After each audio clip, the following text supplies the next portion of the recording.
বাস্তবে কি মিয়ার দালান জিন দ্বারা তৈরি নাকি সম্পূর্ণরূপে মানুষের একটি ভুল ধারণা? আজকের ভিডিওতে আপনারা জানতে পারবেন কিভাবে একটি মানুষ তার ভালোবাসার জন্য নিজের সব কিছু ত্যাগ করে তার স্ত্রীকে নিয়ে এই দালানটি তৈরি করলেন। হ্যালো এভরিওয়ান, আসসালামু আলাইকুম। আশা করি সবাই ভালো এবং সুস্থ আছেন। আজকে আমি চলে আসছি ঝিনাইদহের ঐতিহাসিক মিয়ার দালানে। মানুষের মুখে শুনেছি এই দালানটি জিন দ্বারা তৈরি। আসলে কি সত্য? আজকে আমরা জানবো এর আসল তথ্য, এর আসল রহস্য। মিয়ার দালান ঝিনাইদহের একটি দর্শনীয় স্থান। এটি ঝিনাইদহ জেলার ঝিনুক চত্বর থেকে 2 কিলোমিটার দূরে নবগঙ্গা নদীর তীরে অবস্থিত। এই ভবনটি ছিল সম্রাট শাহজাহানের বংশের একজনের, যার নাম ছিল সলিম চৌধুরী। তিনি নদীপথে বাংলাদেশ ভ্রমণে আসছিলেন। এসে এখানকার এক ঘোষের মেয়েকে বিয়ে করেন, যার কারণে তার বাবা তাকে তেজ্যপুত্র করে। তখন উনি ওনার ইসলামের পথে এক গুরুর কাছে জিজ্ঞাসা করেন যে, গুরু, আমি এখন কি করতে পারি? আমার বাবা তো এভাবে আমাকে তেজ্যপুত্র করছে, তো এখন আমি কি করতে পারি? ওনার গুরু বলল, তুমি নদীপথে চলে যাও, যেখানে দেখবা ব্যাঙে সাপ ধরে খাচ্ছে, ওখানেই তুমি বাড়ি করো। এরপরে উনি এখানে জমিদারের কাছ থেকে জমি কেনে। তারপরে কলকাতা থেকে রাজমিস্ত্রি নিয়ে আসে, যার নাম ছিল রাজচন্দ্র, ও তার সাথে বাংলাদেশের আরও 3 জন যুগালে ছিল এবং তার কিছু অনুগত জিন ছিল। মোট এই 5 জন মিলে 7 বছর বসে এই বিল্ডিংটি তৈরি করে। পরে এখানে বসবাস করতে লাগে। বসবাস করতে করতে একসময় উনি বৃদ্ধ হয়ে মারা যান। পরে ওনার বিবিও বৃদ্ধ হয়ে একসময় উনিও মারা যান। তার বংশে কেউই ছিল না, ছেলে মেয়ে পুত্র পরিজন কেউই ছিল না। তারপরে এটি নলডাঙ্গা জমিদারের নিয়ন্ত্রণে চলে যায়। তারপরে জমিদারের কাছ থেকে রাজেন সিং নামক চিটাগাংয়ের একজন এই বাড়িটি নিলামে কেনে। এরপরে নিলামে কিনে বসবাস করতে যান, কিন্তু জিনের অত্যাচারে বসবাস করতে পারেন না।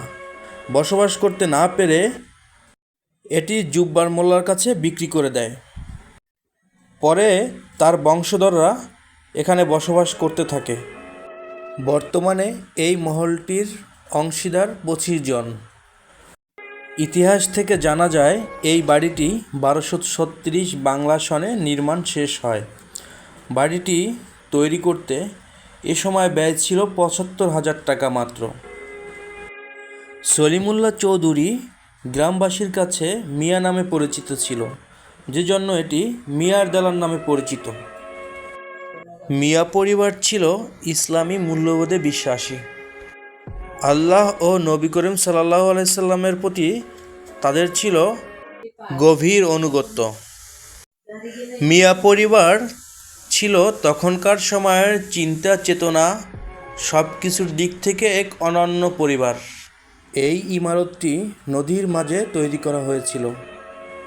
পরবর্তীকালে রাজা এটাকে নদীর মাঝে পদ্ম ফুলের সাথে তুলনা করেছিলেন। কতটা হাত বদল হয়েছে এই বাড়িটি, কিংবা কারা কতদিন এই বাড়িতে বসবাস করতে পেরেছেন, ইতিহাসই একমাত্র এটার সাক্ষী। কিন্তু গত প্রায় 60 বছর বা তার অধিক সময় ধরে এই বাড়িটি যাদের নামে পরিচিতি পেয়েছে তারাই হলেন মিয়া। আর এই মিয়ার বাড়িতে মিয়ার বংশের লোকজন এই বাড়িতে বসবাস শুরু করে 1960 সালে। এবার তাহলে যাওয়া যাক। হ্যাঁ, যাই হোক, এখানে যে দায়িত্বে আছে ওনার মুখে কিছু কথা এখন আমরা শুনবো। ওয়ালাইকুম আসসালাম। কাকা, এই বাড়ির সম্পর্কে কিছু বলেন। এই বাড়ি ছিল সম্রাট শাহজাহানের বংশের একজন, নাম সলিম চৌধুরী। আচ্ছা। উনি এই যে নদীপথে ভ্রমণে আসছিল, এসে ঘোষের মেয়ে বিয়ে করাতে ওনার বাপ তেজপুত্র করে দেয়।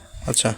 তখন ওনারা কোরআনের লাইনে গুরু ছিল, সে গুরুকে জিজ্ঞাসা করে, বলে যে আমার বাপ তেজপুত্র করে দিলে আমি কি করতে পারি? তা বললে যে কোনো সমস্যা নেই, নদীপথে চলে যাও, যেখানে যে দেখবা ব্যাঙে সাপ ধরে খাচ্ছে সেখানে বাড়ি করবা। এই জায়গায় এসে দেখে যে ব্যাঙে সাপ ধরে খাচ্ছে।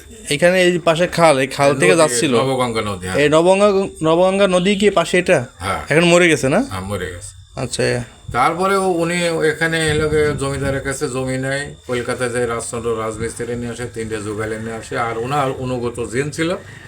এই 5 জনে মিলে 7 বছর বানিয়ে বিল্ডিং তৈরি করে 7 বছর বসে এই বিল্ডিং তৈরি করছে, হ্যাঁ? তৈরি করে বসবাস করতে করতে মুরব্বী হয়ে মারা যায়। কিছুদিন পর ওনার বিবি মারা যায়, এনার কোনো শরিক ছিল না, সন্তানাদি ছিল না। কেউ ছিল না। তারপরে জমিদারের নলডাঙ্গা জমিদারের নিয়ন্ত্রণে চলে যায়। জমিদারের কাছ থেকে রাজেন সিং নামে চিটাগাংয়ের একজন নিলামকৃতভাবে কিনে বসবাস করতে যায়, কিন্তু জেনের অত্যাচারে বসবাস করতে না পেরে জুব্বার মোল্লার কাছে বেঁচে দেওয়া যায়। জুব্বার মোল্লা বসবাস না করতে পেরে আমাকে বাপ চাচাকের কাছে, বাপ চাচারা বসবাস করতে করতে আমাকে জন্ম।